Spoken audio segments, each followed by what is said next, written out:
Este é o primeiro de uma série de vídeos onde apresentarei os cálculos financeiros mais usuais com HP12C. Os vídeos têm dois objetivos: fazer uma apresentação das funções financeiras da calculadora HP12C de forma aplicada, o que favorece muito a aprendizagem, e ao mesmo tempo apresentar os fundamentos de cálculo financeiro. Os 6 elementos principais usados nos cálculos financeiros com a HP12C são os seguintes: capital, ou valor presente, é representado pela tecla PV. A taxa de juros corresponde à tecla I. O prazo, a tecla N. O pagamento, tecla PMT, e o montante, ou valor futuro, é acionado pela tecla FV. Vamos começar com o cálculo do valor futuro de um capital.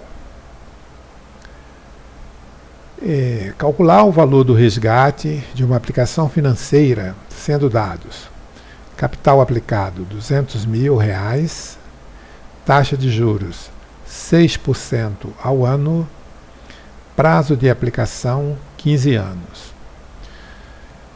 Os dados de entrada na HP12C serão PV 200 mil, representando o capital aplicado, e 6 é a taxa de juros no formato percentual. Na calculadora, a taxa sempre é trabalhada na entrada de dados com esse formato percentual. N15, que corresponde ao prazo de aplicação, e com esses dados nós queremos calcular o FV, que é o valor futuro, que corresponde ao valor do resgate. Bom, para fazer o cálculo, nós vamos acionar as seguintes teclas: F, fim, o visor fica inalterado. Essas duas teclas apagam as memórias financeiras. Isso é importante porque aqueles 5 elementos mencionados anteriormente, todos eles são usados no processo de cálculo. E, em alguns casos, como é o do presente exercício, nem todos os 5 estão sendo utilizados. Então, o comando ffin deixa todos os 5 elementos com valor 0. Depois, 200 mil CHS-PV. Esse é o valor da aplicação, tá? Ele está sendo alimentado com sinal negativo. Nesse exemplo, rigorosamente, não seria obrigatório entrar com o PV com sinal negativo. Caso a gente usasse o PV com o valor positivo, a resposta ao FV calculado seria com o sinal negativo. 15 é o N, tá? 6 a taxa, e em seguida apertamos o FV, que é o valor a ser calculado. A resposta obtida é 479.311,64.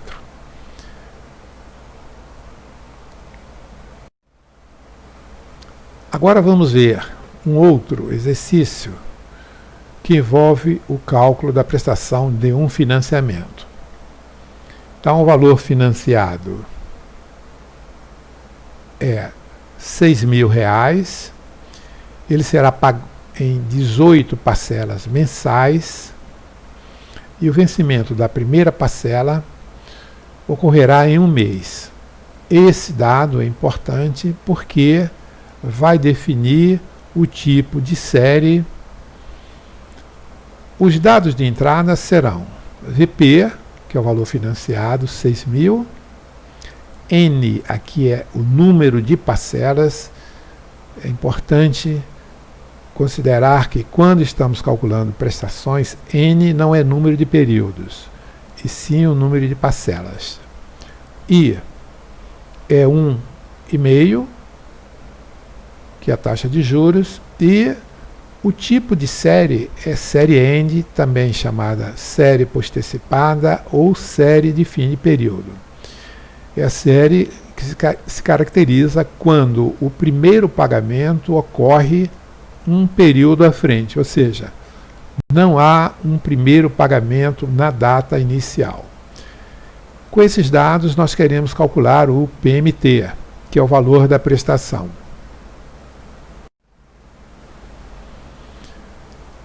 As teclas a serem usadas são as seguintes: GEND. Esse comando é para informar a calculadora que nós vamos usar a série do tipo postecipada. A tecla END é a mesma tecla onde fica o número 8. Então, esse comando, ele deixa o visor inalterado. Caso anteriormente a calculadora já estivesse no modo END, ou se estivesse no modo BEGIN, que é outro tipo de série antecipada, BEGIN seria apagado. Então, significa que nós deixamos a calculadora no modo FIN ou END. Depois, 6.000 CHS-PV. CHS é uma tecla usada para trocar o sinal. Então, nós colocamos o PV com o sinal negativo. Nesse caso, também não seria obrigatório o PV com sinal negativo. Caso colocássemos o PV com sinal positivo, a resposta da prestação calculada sairia com sinal negativo. Depois, FIN, o visor fica inalterado e essas duas teclas apagam as memórias financeiras. O objetivo desse apagamento é deixar todas as memórias financeiras, que são N, I, PV, PMT e FV, com valor 0. Depois, 18N. Então, alimentamos o número de parcelas ou de prestações. Depois, 1,5I é a taxa de juros. E, finalmente, apertamos PMT, que é para calcular o valor da prestação, que dá R$ 382,83. Bom, como falei anteriormente, esse vídeo primeiro, ele é o início de uma série de vídeos que serão apresentados posteriormente, apresentando as funções financeiras da HP12C e os conceitos de cálculo financeiro mais usuais.